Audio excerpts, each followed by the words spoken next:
What's up folks, Nate here at Tool Dyno Works. I'm on our dyno today with our brand new 2025 Honda CB750.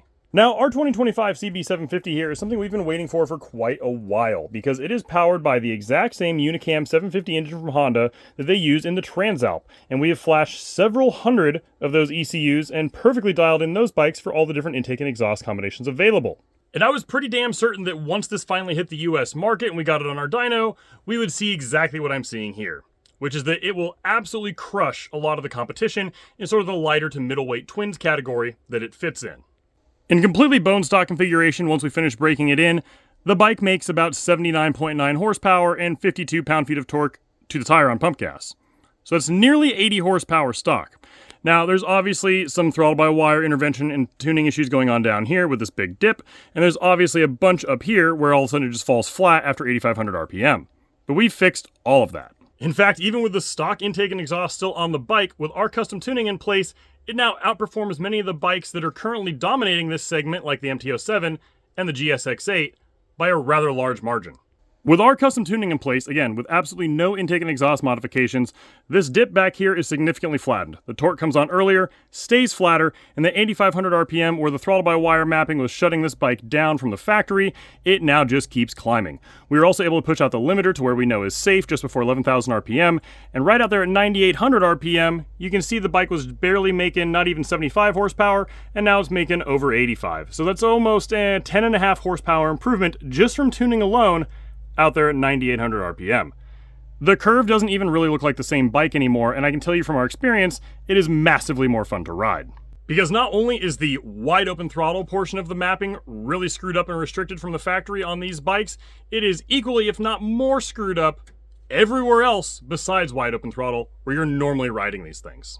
Taking a look at these 3D graphs is sort of the best way for me to show you this. This is the full power mode throttle-by-wire mapping and a 3D representation on one of these bikes. And as you can see, it is very, very progressive. You only get to full throttle there for that little bit before 8,500, and then it just kind of falls off a cliff. It isn't completely terrible, but it leaves a lot to be desired. Whereas the throttle-by-wire mapping that we've now developed for these bikes, again in the exact same full power mode, you still have that little bit of a linear ramp right down here. Sorry, a progressive ramp right down here. And the rest of the mapping is much more linear throughout the entire rev range.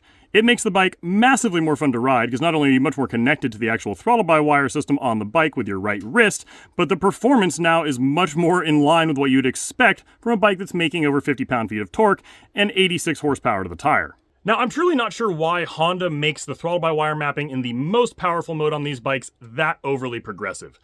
These aren't super bikes. They don't need that much progressive throttle. You obviously still want the first few percent to be progressive, so if you're on a track, for example, you can properly load the rear tire without upsetting the chassis. But they did the same thing on the Transalp, where the throttle-by-wire mapping, even in the most powerful mode, is just massively too soft. So our much more linear throttle-by-wire mapping completely transforms the power delivery on these bikes. There's also a really annoying speed limiter on these bikes. We hit it here on the dyno in 5th gear at about 125, 126 mile an hour, so we've disabled that as well. The bikes are more than powerful enough with proper tuning to go much faster than that, so we've removed that speed limiter with our ECU flash. And lastly, the fuel mapping was also an absolute joke on these bikes. In typical Honda and pretty much every modern Euro 5 Plus compliant fashion, they are stupidly lean in the closed-loop throttle portion of the mapping, and they are overly rich at wide-open throttle. We've completely resolved all that, which also aids in a much smoother power delivery and obviously improved performance throughout the entire rev range. Now, I mentioned at the start of this video, we were super excited for these bikes to finally hit the US market and to get our hands on them because we already know that it's going to absolutely decimate a lot of other bikes in the market that are sort of in this lightweight to middleweight twins category. Specifically, I'm talking about things like the Yamaha MT-07 and the Suzuki GSX-8. Now, I absolutely love the Yamaha MT-07. Actually, I love the entire Yamaha CP2 platform. We have flashed several thousand more Yamaha CP2 ECUs than any other tuner on the planet because we like them so much and because our quality of our tuning is so much higher than everybody else's out there. But the Yamaha CP2 platform is getting a little tired and a little slow for some of the other modern bikes out there. Last year, when we dove into the GSX-8 really heavily, we were stoked to see that thing with full intake and exhaust modifications getting like the low 90s to the tire on pump gas.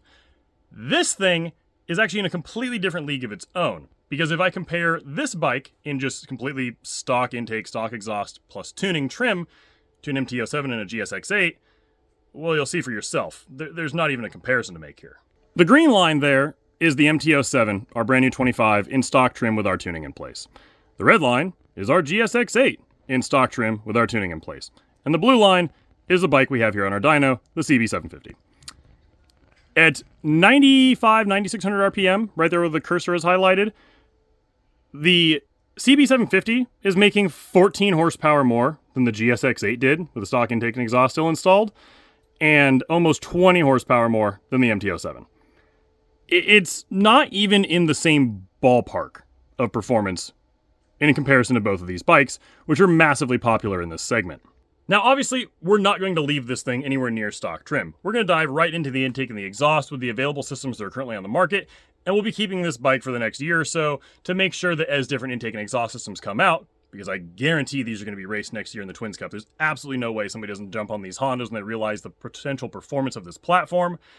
We'll be building mapping for those as well. And I am pretty damn confident with different airboxes that are going to come out and different exhaust systems that are available for this bike, we may get up to nearly 100 horsepower to the tire on pump gas, which for a bike of this price, with all the modern electronics that comes on this package, is absolutely amazing.